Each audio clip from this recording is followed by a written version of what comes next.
5 araw bago ang inaabangang laban ng pambato ng Pilipinas na si Cuadro Alas kontra sa pinagmamalaki ng Mexico sa super bantamweight na si Saul Sanchez, ay nababalita na all out na sa pagpapakarga ng mga ipinagbabawal na kemikal itong si Saul Sanchez.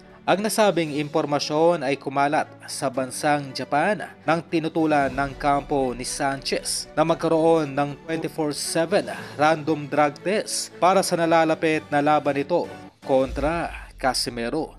At atin na ring natalakay kahapon lamang na isa sa labis na kinababahala ngayon ng Treasure Boxing Promotion ay ang hayagang pagtanggi nitong si Sanchez na makarating ng mas maaga sa Japan.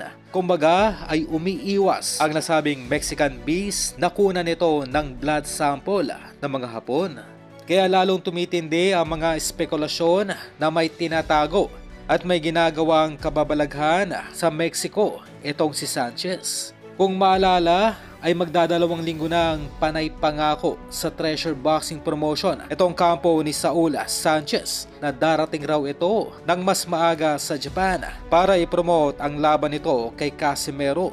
Ngunit 5 araw na lamang bago ang naturang laban kontra kay Alas ay hindi pa rin ito nagpapakita sa Japan.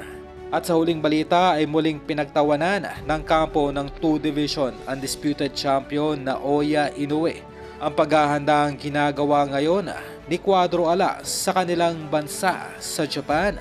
Na ayon pa mismo sa tumatayong trainer ng The Monster ay may pagka-unprofessional raw itong kampo ni Casimero at inuuna pa raw nito ang pagpapost sa social media sa halip na mag-focus sa training.